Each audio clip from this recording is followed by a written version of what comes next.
आज हम class 11 accountancy chapter depreciation का क्वेश्चन नंबर 6 सॉल्व करेंगे। कि क्वेश्चन नंबर 6 क्या कह रहा है कि 1 अप्रैल 2009 को एक मशीन खरीदती है एक कंपनी 80,000 का 80,000 का।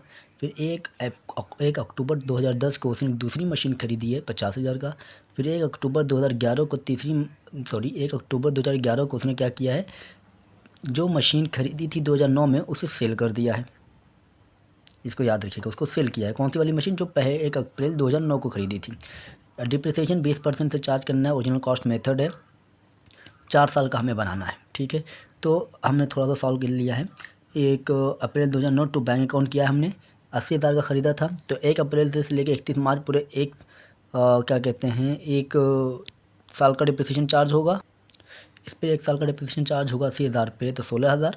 तो 80,000 माइनस 60,000, तो बैलेंस शीट कितना आएगा? 64,000। 80,000 फिर इसी 64,000 को हम 1 अप्रैल 2010 को ट्रांसफ़र करेंगे बाई बैलेंस BD के नाम से। ये पहली मशीन है 64,000। फिर इसी ईयर 1 अक्टूबर 2010 को उसने दूसरी मशीन खरीदी थी, कितने का? 1 अक्टूबर 2010 को 50,000 की मशीन खरीदी थी। तो बैंक अकाउंट 50,000। अब इस पर तो पूरे 1 साल का डिप्रिसिएशन चार्ज होगा, लेकिन इस पर सिर्फ 6 महीने का। क्यों? क्योंकि 1 अक्टूबर को परचेस किया गया है। अक्टूबर, नवंबर, दिसंबर, जैन, फेब, मार्च। तो इस पर 1 साल का जो डिप्रिसिएशन चार्ज होगा 16,000 आएगा। इस पर 20% के हिसाब से 6 महीने का 5,000 होगा। तो अब जो अमाउंट बचेगा, तो 16,000 इनमें से हम माइनस करेंगे तो आपका आएगा कितना? 48,000। 5,000 माइनस करेंगे तो कितना आएगा? 45,000।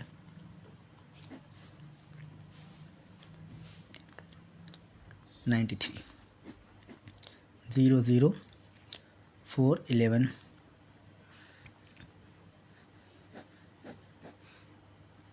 0411 यानी 1,14,000 1,40,000। अब इसी अमाउंट को अब ट्रांसफ़र करेंगे क्या? 1 अप्रैल 2011 टू बैलेंस BD के नाम से, पहली मशीन और दूसरी मशीन। 48,000 and 45,000, total 93,000।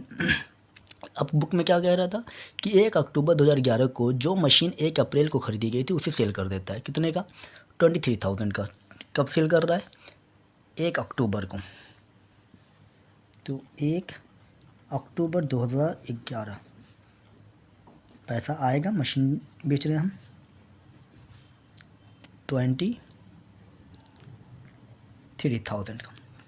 ठीक है, अब अप्रैल से लेकर अक्टूबर में बेच रहे हैं, तो जाहिर सी बात है अब 6 महीना हमने इस्तेमाल किया है। जब 6 महीना हम इस्तेमाल किए हैं तो 6 महीने का डिप्रिसिएशन तो आएगा। तो जो 6 महीने का डिप्रिसिएशन आएगा, 1 साल का 16,000 आ रहा था, तो 6 महीने का 8,000 आएगा। ठीक, अब हमें ये देखना है लॉस हुआ है या प्रॉफिट। था मशीन कितना? 48,000। अब हम 48,000 वाली मशीन यानी 1 अप्रैल को था, बेच रहे हैं 23,000 का प्लस 8,000 का डिप्रिसिएशन, तो टोटल कितना हो गया? 31,000। 31,000 यानी 48,000 मिलना चाहिए था, मिल कितना रहा है? सिर्फ 8,000 डिप्रिसिएशन माइनस करेंगे तो 40,000 बचेगा। 40,000 मिलने के बजाय सिर्फ कितना मिल रहा है? 23,000 मिल रहा है। तो इससे हम ये कह सकते हैं कि लॉस कितने का हुआ? लॉस ऑन सेल 17,000 का लॉस हो गया। उम्मीद आपको समझ में आया होगा। डेट सम यही रहेगा। ठीक, अब क्वेश्चन, पहली मशीन तो ख़त्म हो गई, अब दूसरी मशीन बच रही है। तो दूसरी मशीन पे जो डिप्रिसिएशन चार्ज होगा वो पूरे 1 साल का होगा बाई डिप्रिसिएशन अकाउंट। ये दूसरी मशीन की है, तो 1 साल का होगा तो कितना आएगा?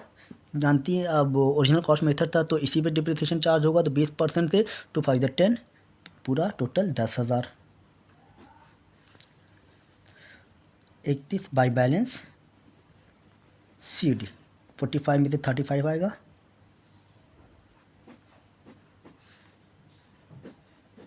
93।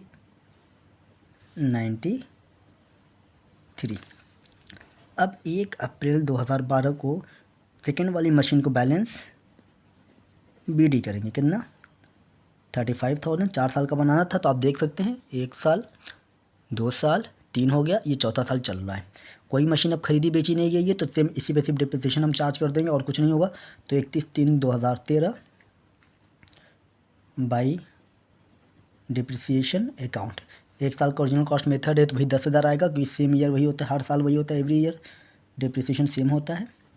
डेट वही रहेगा बाई बैलेंस CD। 35,000 में से फिर 10,000 हम माइनस कर देंगे तो बैलेंस कितना बचेगा 25,000।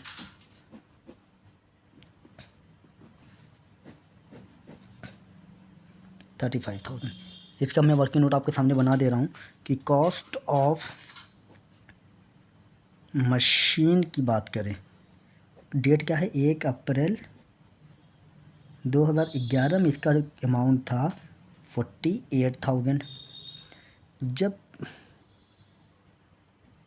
डिप्रिसिएशन हमने चार्ज किया फॉर 6 मंथ्स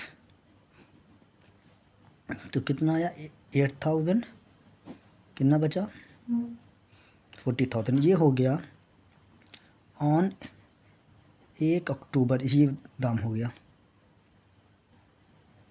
अब ऑन अक्टूबर ये वैल्यू हो गई, लेकिन फिर इसी को हमने बेच दिया लेस सेलिंग प्राइस, कितने का बेच दिया 23,000 का, कितना बचा 17,000। तो ये 17,000 क्या हुआ लॉस ही ना हुआ, मिलना चाहिए था 40,000 लेकिन मिल कितना रहा है 23,000, तो लॉस ऑन सेल। उम्मीद करते हैं आपको क्वेश्चन समझ में आया होगा।